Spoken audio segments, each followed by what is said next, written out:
And at number 10, Karma. Karma is a character who first appeared in Marvel Team-Up issue 100 back in 1980. She came from Vietnam, having fled the country with her family during the war. She was one of the founding members of the New Mutants. Now Karma has powerful psionic abilities that allow her to physically possess others, meaning she can take possession of the minds of humans or animals. This occurs by Karma projecting a psionic energy surge that overwhelms their consciousness and renders her victim unconscious, with Karma's own mind taking the wheel, so to speak. When Karma is in control, she can do some real damage, having the ability to alter her victim's memories, perceptions, reveal information to her, or have them fall asleep. She can even make their body work as if it were an extension of her own. But if she stays too long with a host, she risks her own personality becoming a subordinate to that host personality, becoming more and more like her victim. After an incursion with the Shadow King, Karma also gained the ability to mentally see through others' eyes, and she can protect herself from the psychic assault of others. Moving on to number 9,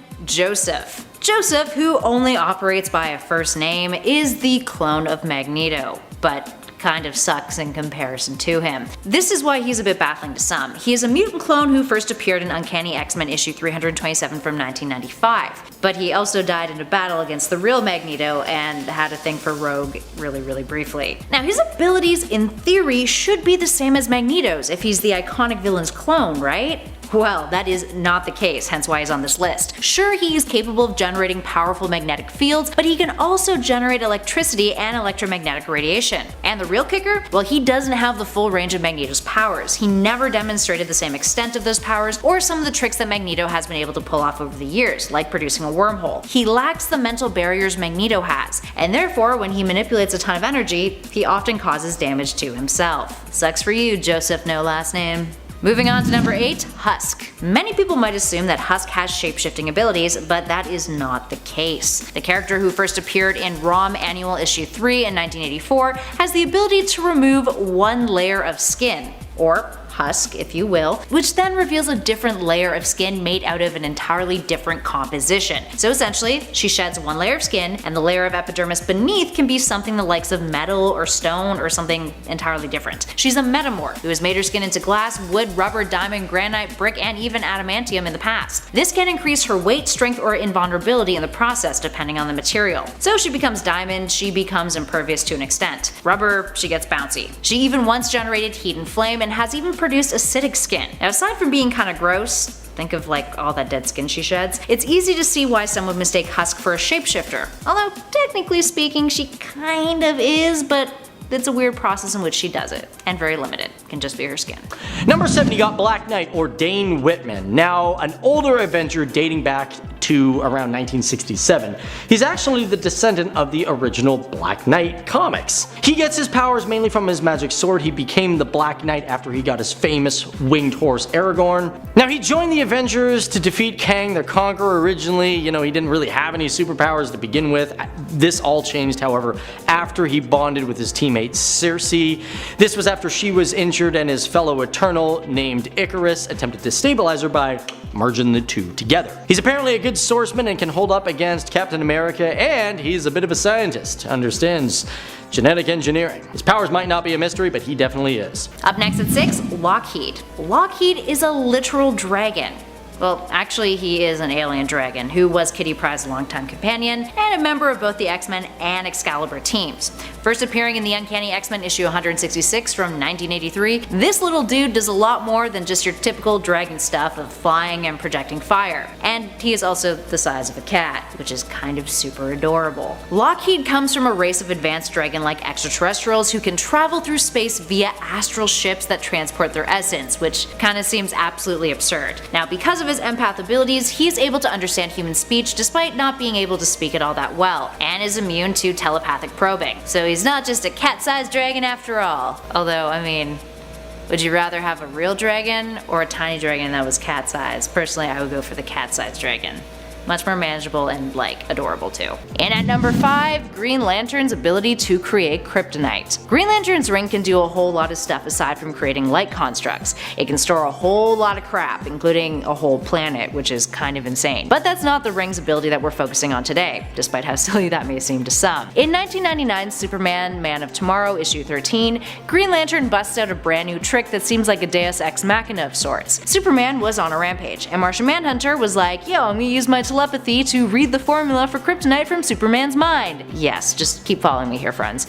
Then he sent that formula to Green Lantern Kyle Rayner to duplicate as a means of fighting the Man of Steel. Supes managed to evade the attack, but it still felt a little extra, almost devaluing the rarity of kryptonite as an organic material. I mean, if Green Lanterns can just create it, like, Superman would pretty much be dead if that got into the wrong hands. Just saying. It makes no sense. Up next, number 4, Zorn. Zorn is a confusing character to begin with. Is he his own dude? Is he Magneto? Does that mean Magneto can do a bunch of other stuff like manipulate gravity and turn his sun head into a black hole? Lots of questions, friends. So, for starters, Zorn is a dude who first showed up in New X-Men Annual 2001 as a Chinese mutant who had a star for a brain. That's why he wears his little helmet. He ended up becoming the subject of an incredibly confusing retcon, in which he was revealed to be Magneto, who had actually died in the Planet X storyline prior. It made little sense. Then it was revealed in Excalibur Volume 3 Issue 1 that Magneto never died at all, which meant Zorn wasn't actually Magneto, and that led to a whole confusing storyline that featured Zorn's brother, who was kinda like his twin, and overall it was just a big mess. Now that could largely be the reason why so many fans find Zorn and his abilities perplexing. But even when Zorn was revealed not to be Magneto after all, his brother shared very similar powers to him and was technically the second Zorn, and there were a bunch of major differences. Rather than having a sun in his head that his helmet covered, his brother had a black hole there. I mean, similar but very, very different things. The original Zorn also had healing powers, electricity and magnetism generation and manipulation, the ability to teleport via time-space wormholes, gravity manipulation, telepathy, and was self-sustaining. So yeah, that's a whole lot of powers to cram into one dude who may or may not be Magneto, but probably wasn't.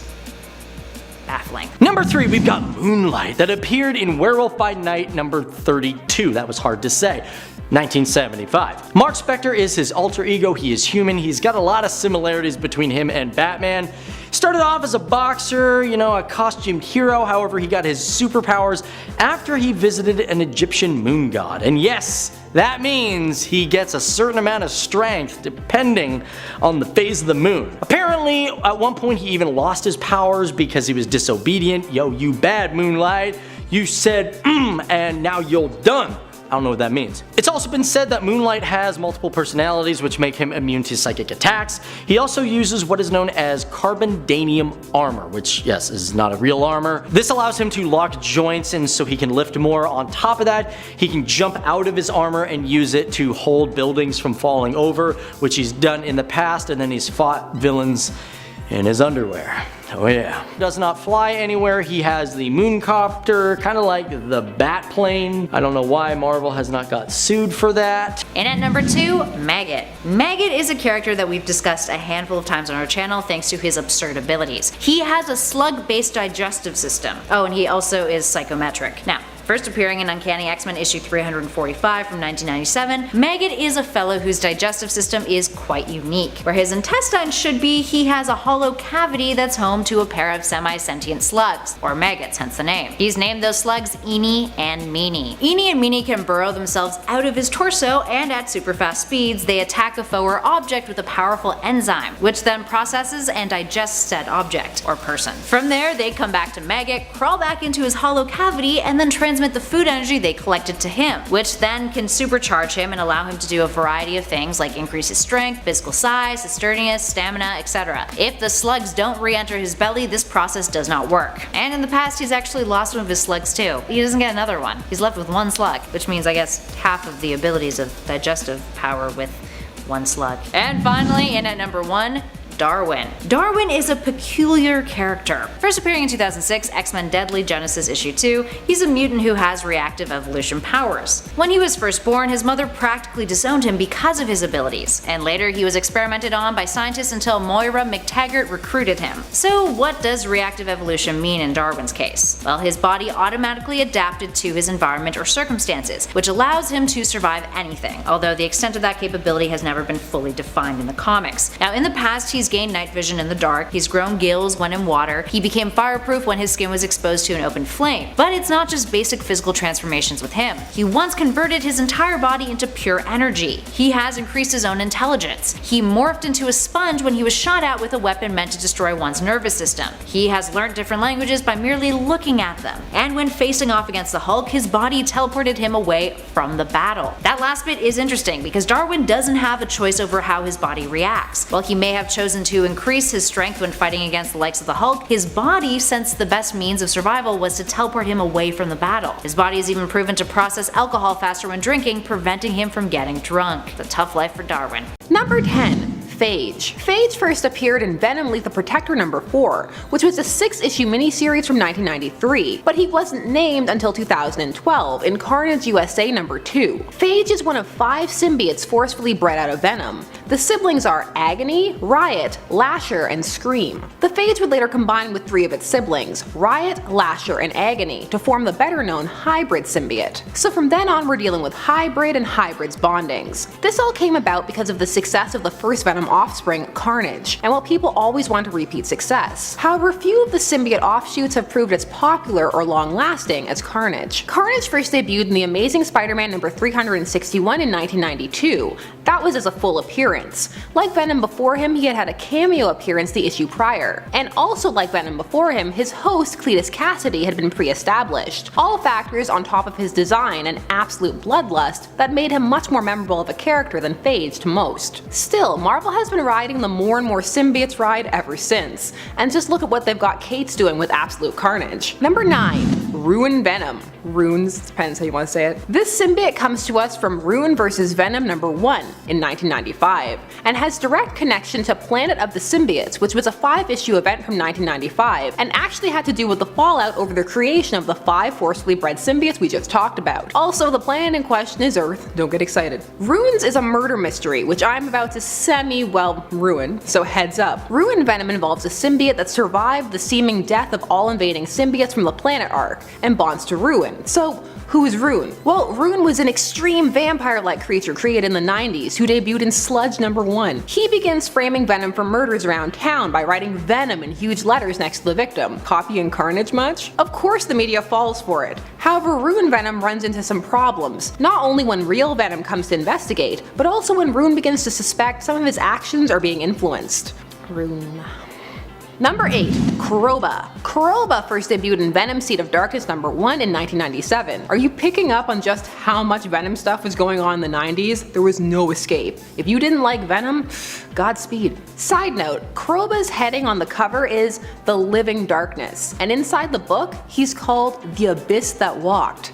Pretty neat. So this is supposed to be a story that occurs before the current timeline, well, the then current timeline. Marvel will do this sometimes when they have a tale that really won't slot anywhere but isn't strong enough for a what if, or they're going through a period where they're not publishing what ifs. It's a pretty simple story. Kroba bonds with a scientist, Dr. Don Levy. It tells him that it will help maintain knowledge, you know, the usual, but it tricks him. It's up to Eddie Brock to defeat him. I'm kidding, Eddie isn't Venom. In this story, he's still a not as good as Peter Parker photographer, so he observes and ponders on the nature of man and monster. This one is less hard to understand and more easy to miss. And at 7, Jazz. If you thought Thunderer was a character who had a silly power, get ready to wrap your mind around Jazz. No, not the music, but the character. Jazz, whose real name is John Xander, is a blue-skinned mutant who wanted to be a rapper, but was not good at it. He became a drug runner instead, selling toad juice, which was a drug made from the secretions of another mutant.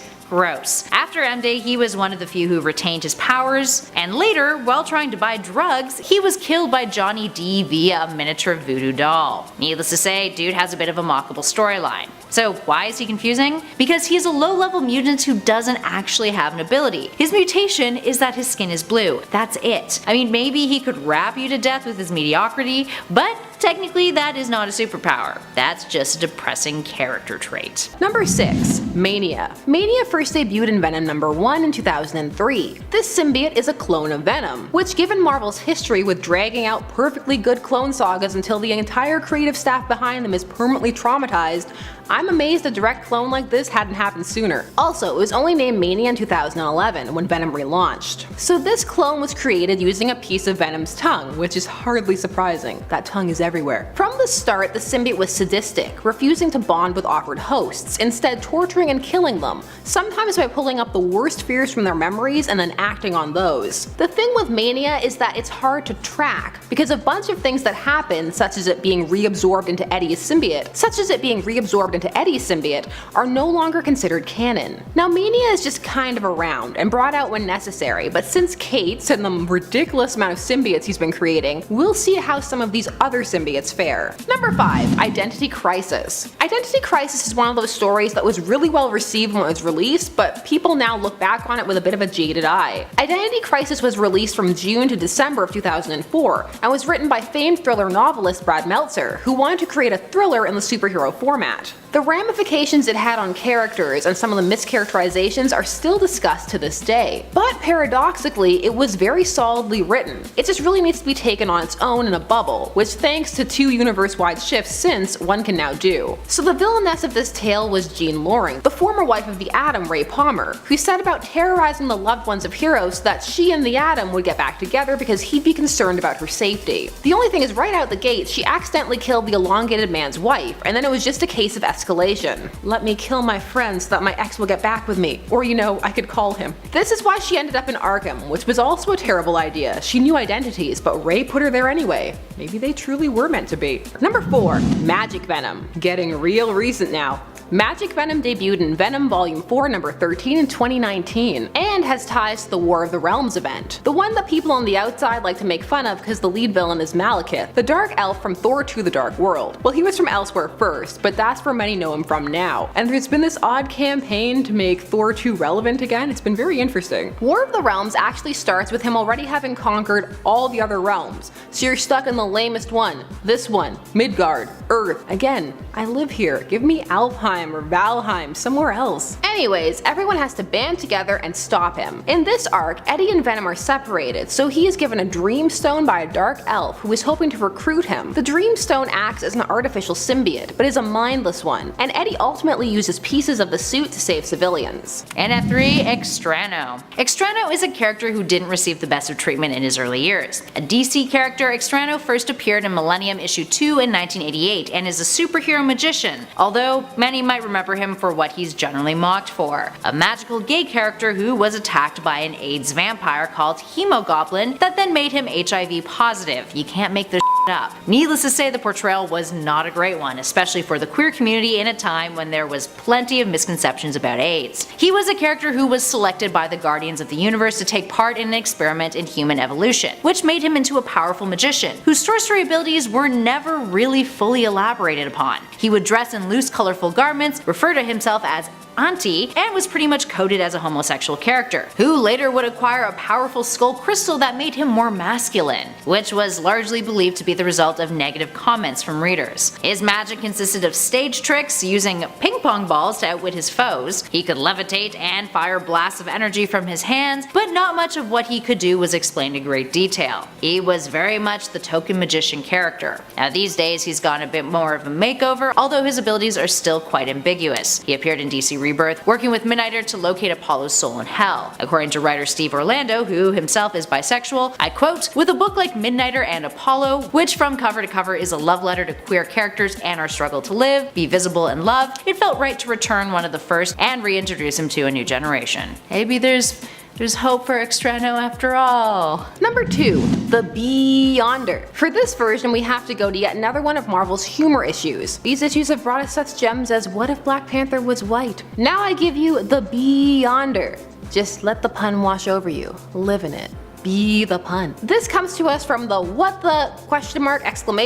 A self-parodying comic series for silly jokes. Its tagline was, "The Marvel Mag of Mirth and Mayhem." The Beyonder is this universe's version of the Beyonder, who gives Spider-Ham a version of the black uniform. But it's not a symbiote. I just want to tell you about the Beyonder.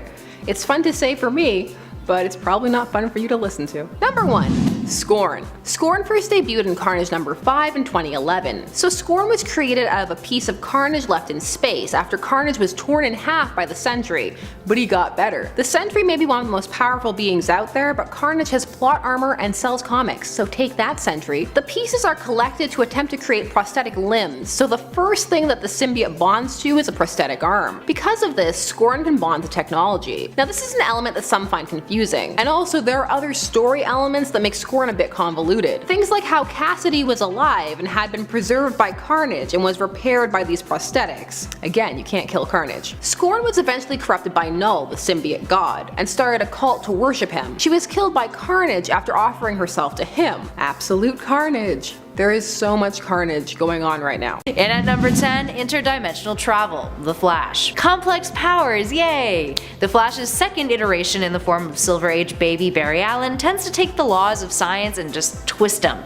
making them arguably inconceivable in our real world, but really neat to see on the panels of DC's comics. Of course, that lends itself to be a tad confounding. Such is the Flash's interdimensional travel powers. Now, according to the comics, the Flash can vibrate his body at a molecular level, which allows him to transfer himself between dimensions. Now initially this was something that could only be achieved by his cosmic treadmill, but in later years he gained the ability to do this himself by increasing the intensity and speed of his vibrations. Now to make things a little bit more complicated, adjusting those two factors acts as a means for a lot of the things that Barry can do, but more on that in a bit. Up next, number 9, talking to fish. Aquaman, of course. While Aquaman's ability to communicate with aquatic life has long been the butt of many jokes aimed at the DC's King of Atlantis, there's actually been some major retconning over the years when it comes to the scope of this ability and how it's defined, and just in general how people understand it. It's not just like chatting with a fish. For example, in the New 52, in the first issue of Aquaman, Arthur Curry is chilling at a restaurant when he's mildly harassed by other customers there, who make a point of saying that everyone knows Aquaman talks to fish. Arthur does not hesitate to clear this up, noting that, I quote, "Fish don't talk. Their brains are too primitive to carry on a conversation. I reach into their midbrains and telepathically push them to help me out. Squids, sharks, eels, it's all the same, though dolphins are another story." Now many of the jokes surrounding Aquaman, primarily spawned from the Super Friends cartoon of the past, were dealt with head on by Jeff Johns in this series, and it was actually a pretty solid start to the Aquatic Heroes New 52 comic. Now let's flash forward though to the Justice League Aquaman Drowned Earth Special 1 and Justice League issue 11, more recent Rebirth comics. DC started exploring grander concepts here. And similar to Barry Allen's Speed Force connection, Arthur Curry has a connection to something called Life Force, which apparently, according to Scott Snyder, could suggest that Aquaman might have the ability to communicate with all life. And yes, that is still pretty confusing, especially when DC has noted that they haven't changed Aquaman's powers, but rather just want to expand the meaning of them. Right. But hey, he doesn't talk to fish one-on-one, so there you go. That solves that question. Just leave it as the New 52 explanation. I'm sure people will be fine with that. Up next to number 8, one of my personal favorites, Batman's plot armor.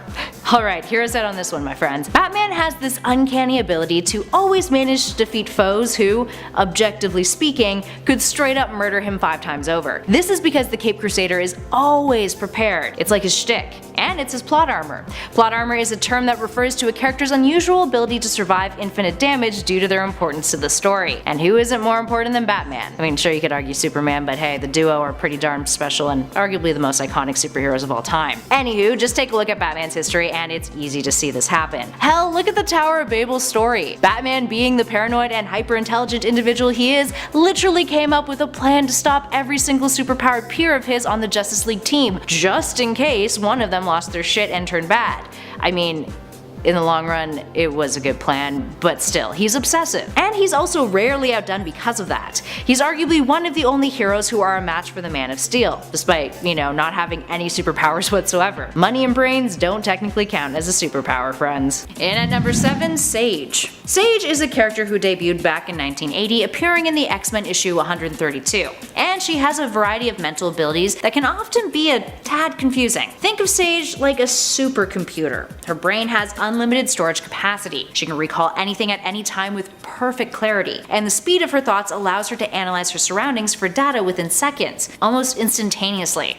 She's like a back computer. In addition to that, she can calculate probability of events based on said data. Sage can multitask too, completing various actions all at once in her brain. And if that wasn't wild enough, she has perfect control over her body because of her superpowered mind, meaning she can recreate any physical actions that she's seen once, as long as they are within the parameters that her body is capable of. She can even see a person's genetic code and read their DNA, and selectively evolve existing genetic traits, which can tap into latent abilities, although she can't reverse the procedure, which has caused unpredictable side effects in the past. She is a walking, talking bat computer. In at number 6, Shazam, and like all of his powers. Shazam is one of those characters whose befuddling history often leads to those less familiar with the hero getting confused with the full range of his powers, and also getting him confused with Marvel's Captain Marvel. But like, there is reason to get confused. So for starters, if you are unaware, Shazam used to be called Captain Marvel back when the character was owned by Fawcett Comics, the original publisher who created Billy Batson back in the Golden Age. Back then, he would say the word Shazam and he would be transformed from a boy to a grown man with superpowers. That still remains the same. DC though would eventually buy out the rights to Fawcett properties after DC basically sued them for the character being too similar to Superman. Fawcett essentially went bankrupt. It's actually pretty tragic. Now by that time, Marvel had already published their Captain Marvel, so DC changed the character's name to Shazam moving forward so there wouldn't be any confusion and more lawsuits. If that wasn't confusing enough, let's take a look at the abilities that Shazam has. And also, just to clear this up, when he says Shazam, the magic word, that is also the name of the wizard who gave Billy his powers, but it's also an acronym for what his powers do. Shazam is made up of the names and abilities of 6 immortal elders. First there's Solomon, who gives him his wisdom. Then there's Hercules, who gives him his strength. Atlas, who is stamina and invulnerability. Zeus, which gives him immortality, electricity generation and manipulation, power over lightning, and basically all things electric. Next up is Achilles, who gives him his willpower and superhuman durability. And courage. And lastly, Mercury, who gives him his speed and flying abilities. All in all, there is a lot going on there, and it's a lot more detailed than what we just went through. It would be easy to see how some of those abilities could be confusing to some, especially when there is that common belief that Shazam is basically just Superman but goofier, which he kind of is, to be fair. Number 5, we got Mantis, probably my least favorite hero that I've ever seen brought to the screen. She's been around since 1973, so you gotta give her some credit there. Her origin though is completely unknown. Literally, she talks about herself in third person, and she says this one came from a place she must not name, to reach a place no man must know. So I guess, you don't really know where she's from. She also trained in martial arts, boom bam, that's good, and she apparently can even, or at least almost beat Captain America. Her biggest and strongest power is obviously using psychic empathy, which means she can feel other people's emotions, man. Basically, she's Deanna Troi from Star Trek. This allows her to figure out also a person's weak spot where she can immediately, boom, knock them out. She's apparently really strong, and with that, she's never ever, well, only once has she ever lost in a hand-to-hand combat situation. On top of that, she has the ability to meditate and heal herself. In some series, she can even sense the future. And at number 4, boom tube creation from Cyborg. For starters, boom tubes are already mildly confusing. Let's begin with that. Boom tubes are an extra-dimensional point-to-point Einstein-Rosen bridge that are typically opened by a mother box and used as a means of transportation primarily by residents of Apocalypse and New Genesis, New God stuff. While often opened by a mother box, there's a handful of heroes out there who are capable of opening themselves, one of which is Cyborg. The New 52 version of Cyborg altered the hero's origins slightly by having parademons invade Star Labs after Victor was converted into his cybernetic self. After arguing with his father about what he had been transformed into, he then chased down a parademon and saved a woman on the street from it. But in the process, he absorbed something from a parademon, boom tube technology, which allowed him to transport himself or other individuals. All in all, it is an ability that kind of felt like it was tacked on, but hey, not gonna complain. Moving on to number 3, Dazzler. Dazzler is often one of the most ripped on mutant characters in the comics, thanks to her publication origins. Initially, Dazzler, aka Alison Blair, was commissioned by Casablanca Records in 1978 as an animated special multimedia cross-promotion called The Disco Queen. Casablanca would bail on the project thanks to financial concerns, but the Disco Queen would live on, first appearing in the Uncanny X-Men issue 130 in 1980 as Dazzler. Dazzler's abilities, which are yet another source of her history of of mockery, include the power to convert sound into light beams of various forms and intensity. She is also a trained singer, actress, and dancer, and of course is a highly accomplished roller skater. No joke on that last one. Arguably, the sound conversion trick of hers is the most confusing. She takes sonic vibrations which reach her body and transduces them into light. She has a large range of frequencies that she can do this with all kinds of sound pressures regardless of complexity, dissonance, or randomness being changed and converted. Meaning a song and the sound of a car skidding could both be converted into light. So,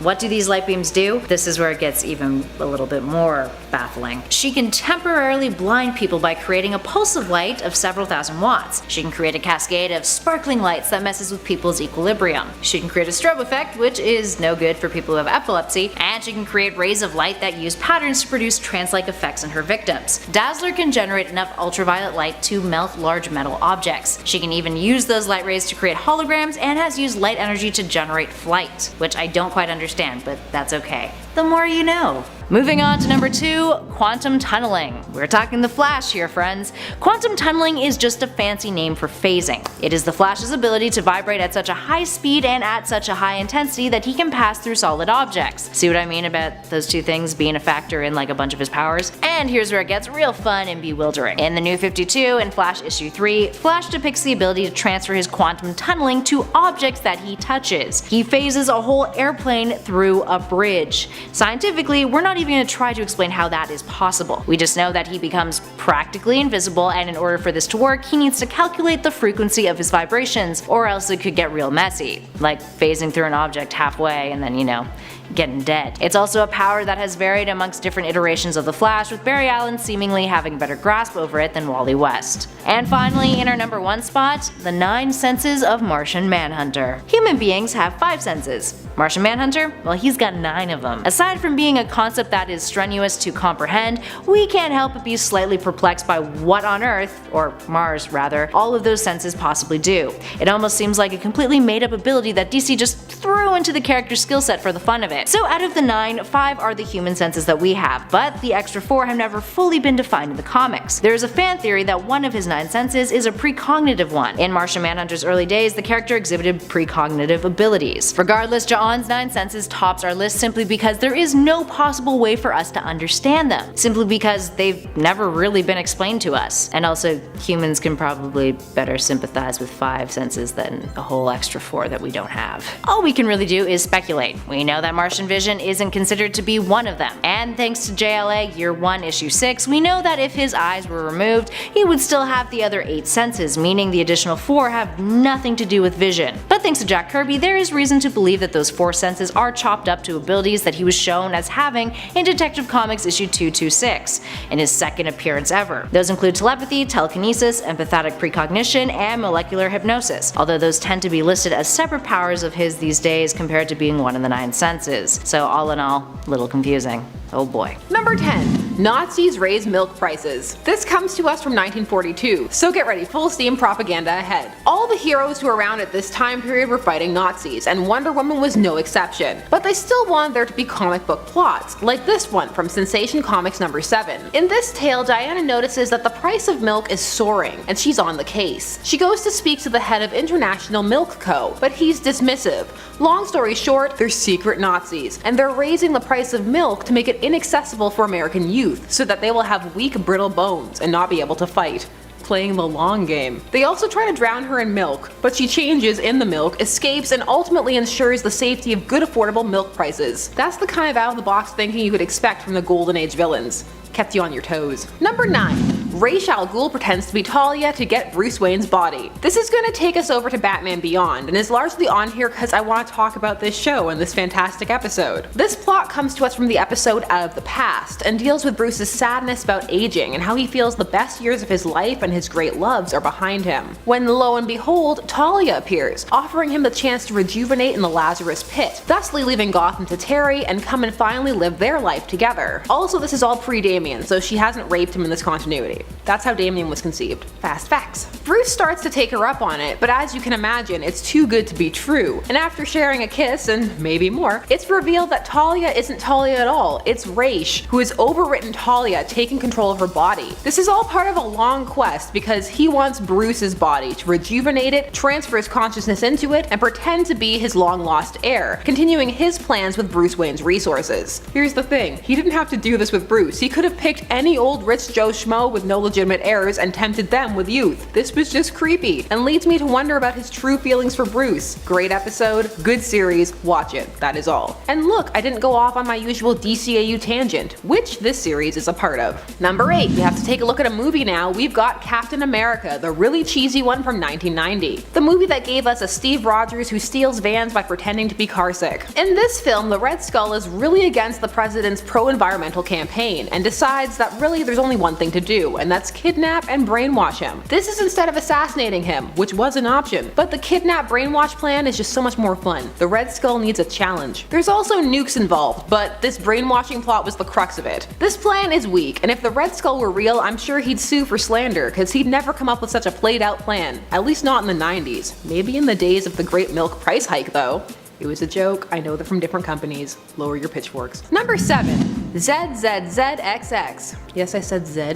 It's Canada up here. This is a more recent addition who debuted in X-Men Kingbreaker number 2 in 2009. This symbiote is a Clintar and a mutant, and it eats brains. It was discovered by the Shi'ar. The most interesting thing about this symbiote, aside from its rather random letter-centric name, is how it was weaponized against the Charles Xavier from the Cancerverse, which was a realm introduced in the Realm of Kings crossover comic 2010, a universe ruled by evil organic masses. So the Xavier in this universe was a planet-sized brain, and for a brain eater like ZZZXX, a match made in heaven. This could really have hit the zombie element harder with the symbiote, but I mean, they have Marvel Zombies for that. Number 6. Scarecrow makes everyone illiterate. So the dceu, that being the DC animated universe, had a series of tie-in Batman comics, 2 series actually, and this plot comes from those pages. And it takes the heroes a while to figure out that it's actually a Scarecrow plot, because in all fairness, it doesn't match his usual MO, at least not until you really think about it. So in this story, nobody can read anything anymore. They can't read signs,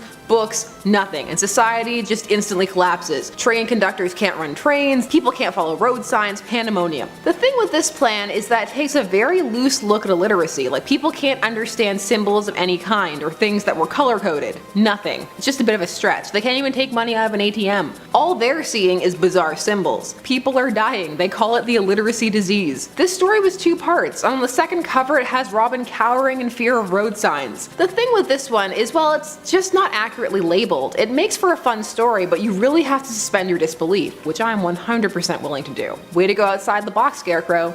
That's good thinking. And at 5, Metamorpho. Metamorpho is a head scratcher. Also known as the Element Man, Metamorpho is a DC character who helped found the Outsiders, and first appeared in 1965 in The Brave and the Bold issue 57. He was a product of the popularity of Fantastic Powers, a successor to Doom Patrol and Metal Men, and his abilities consisted of elemental shapeshifting, super strength, and invulnerability. While those last 2 are pretty straightforward, it's the shapeshifting that we're concerned with. When you think elemental, you think fire, earth, water, air, right? Well, Metamorpho is more complex than that, which often causes confusion surrounding the character. He can transmute his body into a variety of elemental compounds that he can then form to his will. In other words, he is a much more science-based hero. Now initially he was restricted to elements that naturally occur within the human body, but over time that became less and less of a limitation, with writers allowing him to assume forms of gas, liquids, or solid states. He can alter the shapes and consistencies of these elements to form complex compounds, and can shape parts and portions of his body rather than being forced to change it in its entirety. He is capable of forming himself into complex structures the likes of tanks and a bicycle, or more ambiguous stuff like a cloud. Number 4.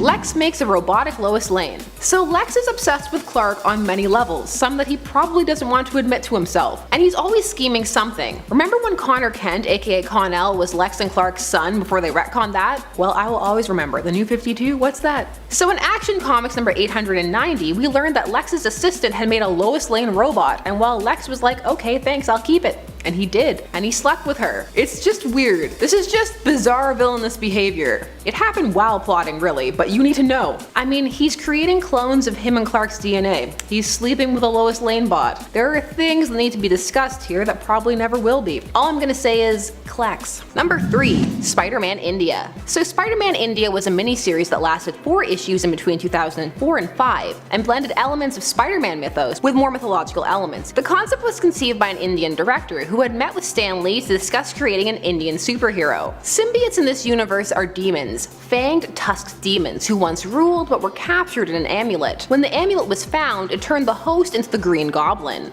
The demon would hop from the Green Goblin to Spider-Man, but be expelled, but before this it is called Venom. The amulet is destroyed, but not Venom. He's always a menace, no matter the Earth. Number 2. Magneto was Zorn all along. This arc and the retcon that had to be done afterwards are still confusing to people. So Zorn debuted in the new X-Men Annual number 1, and he existed, like he was real, only at some point he was replaced by Magneto, and no one noticed, because Magneto sort of mimicked the abilities that Zorn had, and he was masked. But then he was unmasked, and haha, with the help of Chinese supporters, it was Magneto the whole time, and he wasn't dead, and he did all this, pretended to be a teacher for months because he wanted to infiltrate the X-Men. So yeah, this was clearly a reveal to be a reveal, and then they had to retcon it away, and it doesn't even make sense how they did it. Just why? Unpopular opinion, I think this entire run by Grant Morrison is overrated. Leave your unpopular opinions down below. I can see them now. You're overrated. You move your hands too much. Number 1. Big Barda and Superman are kidnapped to make a porno. So for this, we need to go back to Action Comics number 592. And in this story, poor Barda, who is just adjusting to her life on Earth, tries to stop a crime, only to end up in the sewers and kidnapped by a villain called the Sleaze, who lives up to his name and then some. He can control people's emotions and force them to do his bidding, and his plan at first is just to make her dance for him. But by happenstance, Superman ends up tracking Sleaze to the sewers, and then they both end up under his control. And his next plan is to take them to a pornographer to shoot an official porn movie for the money. The worst part, they're both fighting it the entire time, but can't. Thankfully, they're saved by Barda's husband, Mr. Miracle, and all they've done is kiss. Okay, this plan, it makes sense, it's just really gross and icky. It's not even a bad story, it just leaves you feeling like you need several showers. It's a super petty, weak plan. I mean, Sleaze, you were from Apocalypse, and this is the best you got? Actually, I'm kinda glad. If this was the B plan, I don't want to see the A plan. It's probably, like a superhero orgy or something.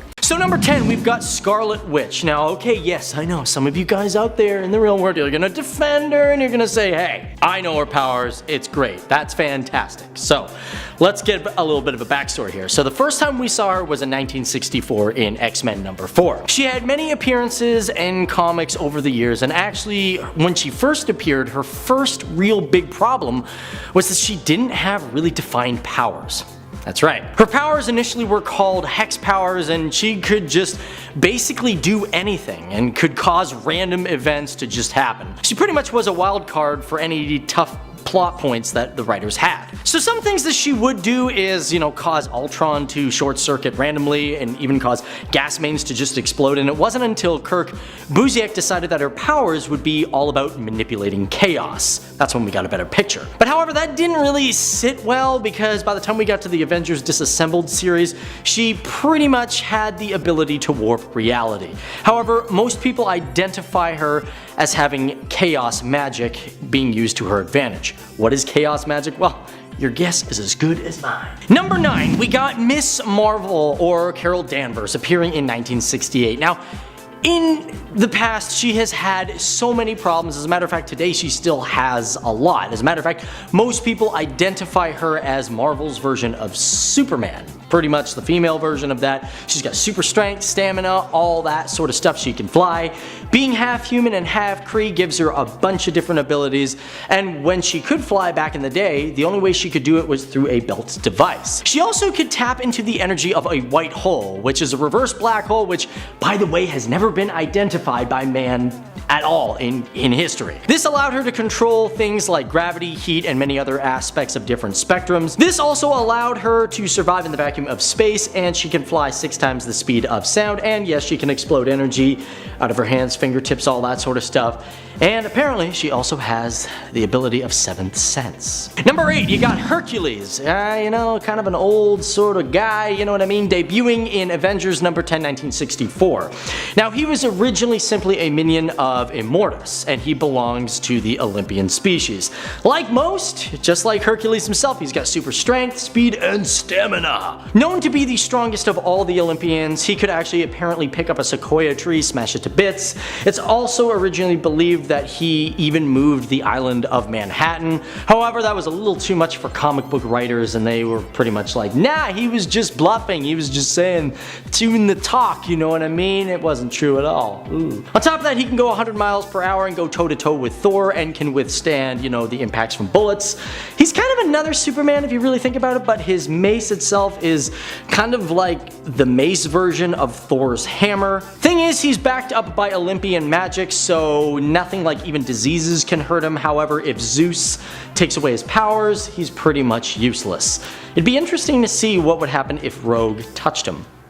Moving on to number 7, the electromagnetic spectrum vision from Martian Manhunter. Similar to our previous Flash number, here we have a sophisticated ability that occasionally goes over some readers' heads, and hey, not criticizing with that. Scientific logic in comic books is very different than the laws reality follows, as we mentioned earlier. Martian Manhunter, who will be making another appearance on this list a little later on, is a complex character. Yes, he is a green Martian from Mars, but he also is a being who has a plethora of powers, some of which are a little difficult to wrap your head around. Jones is capable of seeing across the electromagnetic spectrum. What on earth does that entail?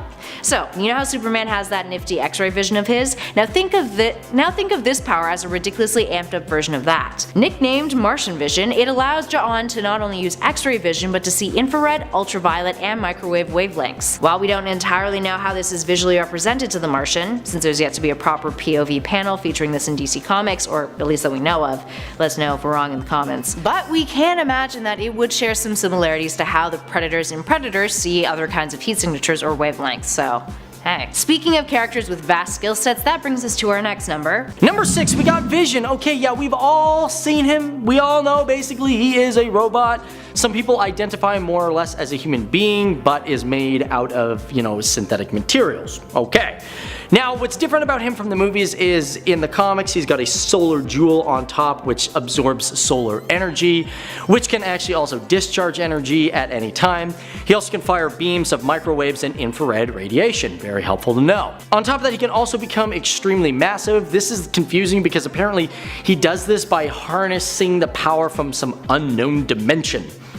This also makes him change in density. Being an android means he has super strength and all the other great attributes that other heroes have. As of recent comics, he can also split himself into smaller parts and change shape, but that's good old-fashioned nanotechnology at its best. And at 5, Revanche. Revanche, who debuted in 1993 in X-Men issue 17, is one of a few characters on this list whose powers are not only confusing, but so is their origin story. So Revanche's early appearances were plagued by continuity errors in Marvel's comics, thanks to one of her creators, Fabian Nicieza, failing to read Uncanny X-Men issue 255. In that issue, the character Psylocke is discovered on the shores of an island by the Hand, whereas in issue 22 of the second volume of X-Men, a handful of issues after Revanche's debut, her origin story contradicted the one in Uncanny X-Men, with the character having come to possess Psylocke's body.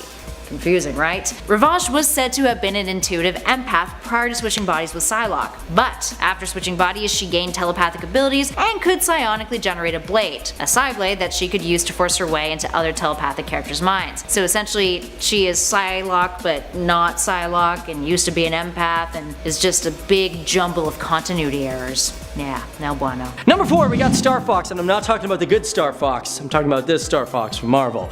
Part of the Eternals group, he appeared first in 1973. Basically, he ages really slowly because he uses cosmic energy. This also makes him extremely hard to hurt because the energy protects him from falls and impacts and other things like that. However, bullets and knives can hurt him, and not just emotionally. However, Star Fox in some series has been able to manipulate gravity using psychokinesis. He also knows apparently 500 alien languages. But his most important power of all is he is capable of activating the pleasure area of enemies' brains, which pretty much helps them calm down so he can win the battle. So I guess you could say, sexiness is his power.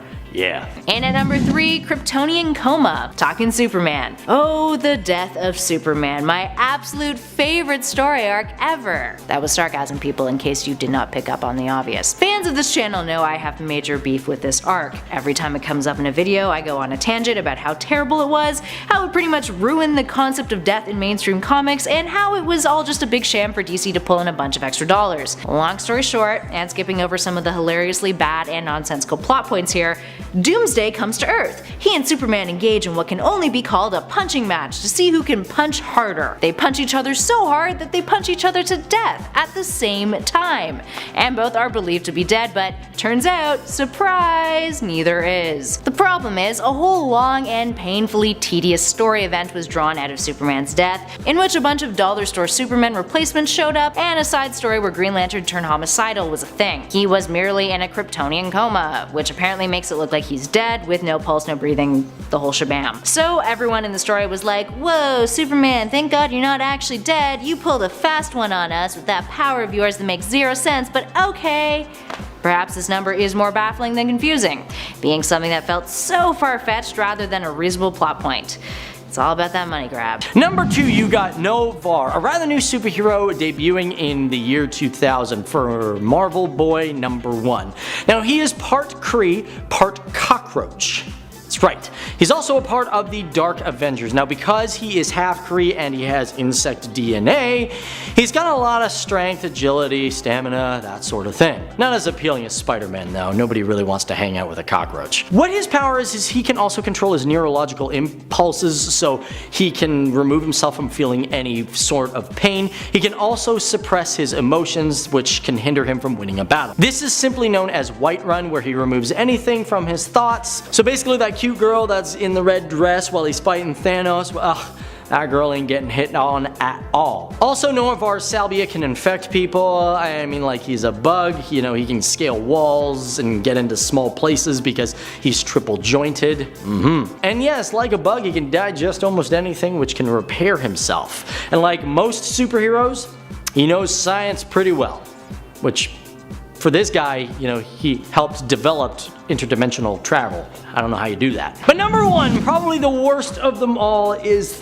3D Man. Oh god. Debuted in 1977 and should have stayed there. Basically the story is Chuck Chandler was captured by the Skrull invaders and he got turned into a 2-dimensional being. However, his brother Hal ended up putting on these glasses and could see his brother, and if he concentrated hard enough, boom, Chuck materialized into a 3-dimensional weird being. Basically done obviously through the advancement of radiation, of course. But the thing is, apparently when Hal puts on the glasses, it renders him unconscious, and of course, you know, 3D Man goes to fight the world. 3D Man also has superhero strength, and you know what?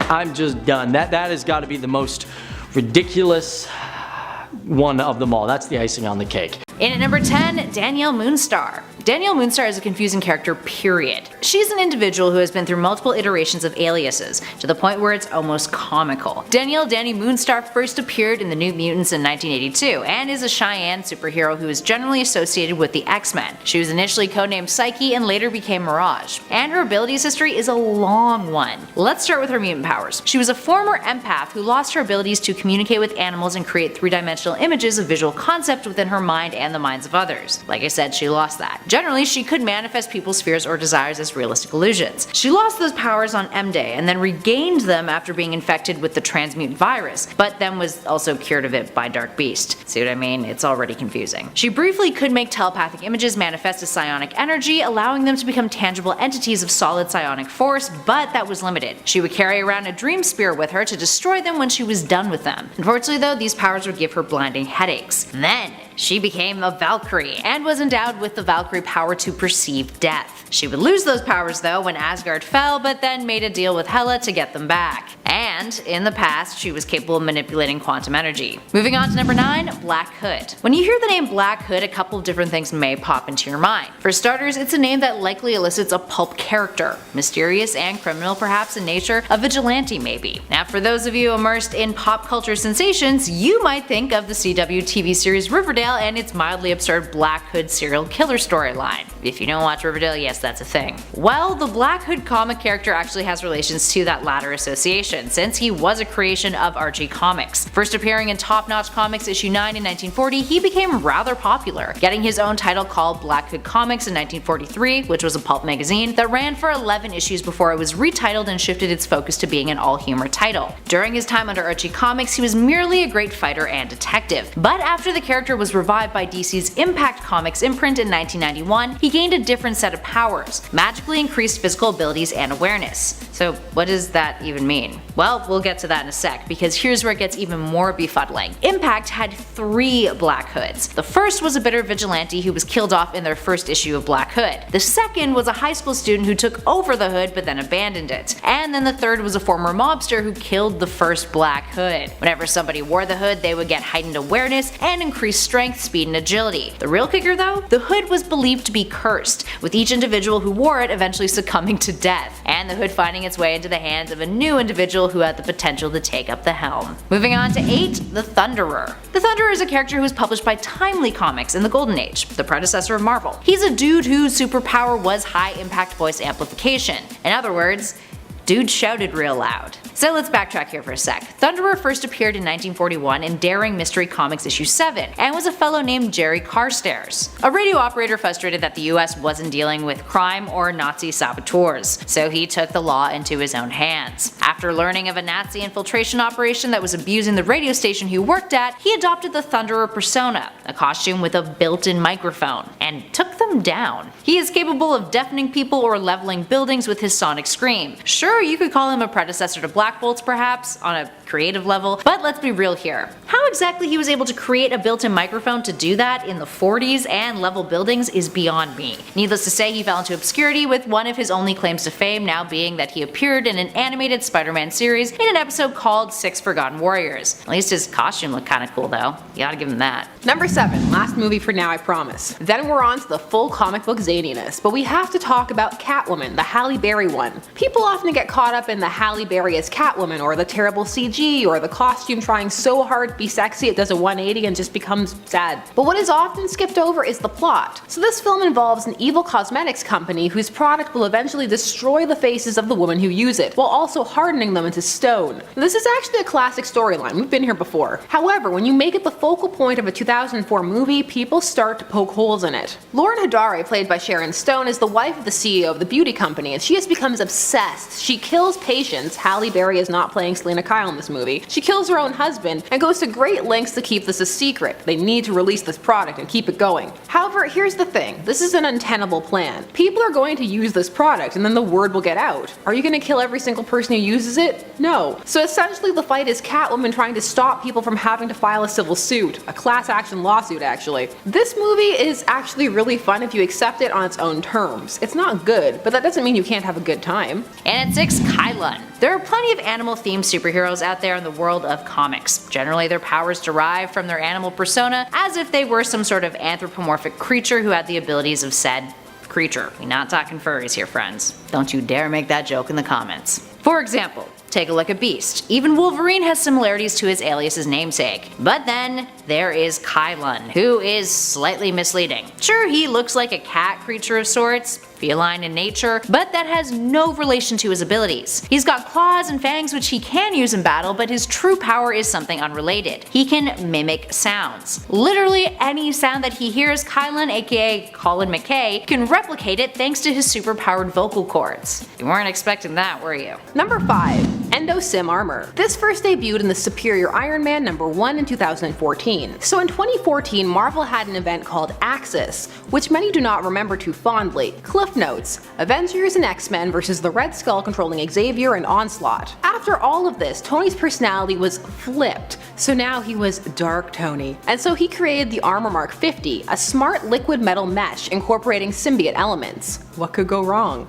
Also, I can't hear liquid metal without thinking about Terminator 2. It's actually kinda sad. This was a mindless artificial symbiote that was entirely controlled via artificial intelligence, and then cast aside when Tony's personality flipped back. Superior Iron Man was an interesting time. 100% it just existed because of how well Superior Spider-Man had done, but you know, that one had stakes. Shots fired, I'm sorry. I actually have a soft spot for the aesthetic of this armor. Moving on to number 4, Super Teen. On one of our previous lists, we mentioned Pureheart, the superhero version of Archie's comics namesake, Archie Andrews. He is a superhero who is pure of heart, if his name didn't give that away. And what exactly he is capable of is questionable at best. As long as he remains pure of heart, he has superpowers. You guys should probably go watch part 3 of this list if you're curious. Now for those of you who already have, at this number we have one of his companions, the superhero version of Betty Cooper, who comes to be when Betty twists her magical ponytail.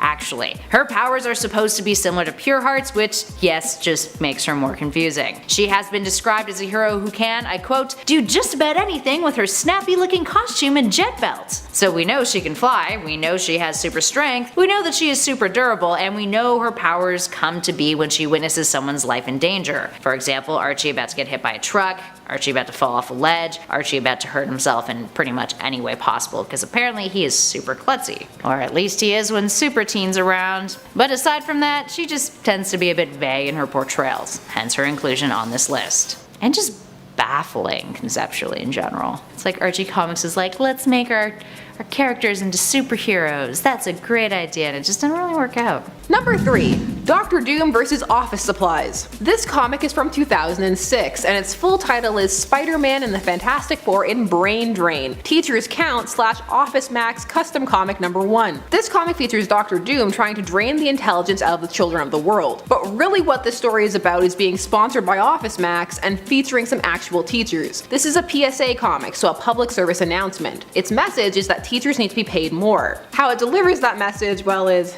yeah. Basically it's trying to talk about how they have to contend with real world issues like having to buy their own office supplies, but then goes, thankfully there's Office Max, so they're super affordable, hint hint. And also they take on ignorance, such as Doctor Doom's brain drain machine. This comic does have some stellar moments though, such as the teachers throwing office supplies at Doom, and also Reed being impressed by the Office Max supply store. He's actually like, wow, look at all these supplies, rubber bands and a ball. Reed is impressed by many things, but a ball of rubber bands? Okay, sure Jan. Up next at 2, Doorman. Doorman, aka Damar Davis, is a Marvel character who first appeared in West Coast Avengers Volume 2, Issue 46 in 1989, and was a member of the Great Lakes Avengers. He responded to Mr. Immortal's ad for Heroes for the Great Lakes team, who, on paper, can generate portals, and can fly via skis, which yes is weird. He is intangible and can also bring souls to the afterlife. It's a confusing set of skills, right? But here's where it gets more perplexing. His portal ability has a restriction. He can teleport people through walls, with his body serving as that portal, hence the name Doorman. Concerning the skis, he can summon them at will, although that doesn't make them any less confusing. If anything, his most useful talent is delivering souls to oblivion, but even then, he can only do it if that person is deceased, and he becomes only visible to that soul. It's like his creators didn't really think the portal ability was enough, so they decided to use the more mythical version of the Doorman, or Gatekeeper, and make him all about death, which, for the record, was a power of his added after the fact. And finally, in at number 1, Rainbow Girl.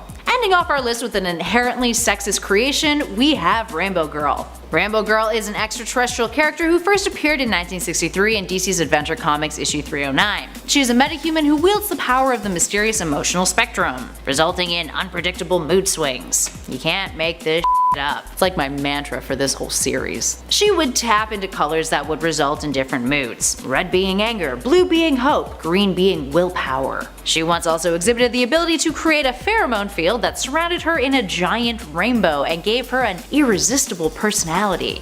Ugh. But here's where it gets utterly fascinating. Even DC doesn't know what the hell she can do. According to Jeff Johns, during the Blackest Night event, he noted that Rainbow Girl doesn't fully understand her powers and uses them more for fun. Just kill me now.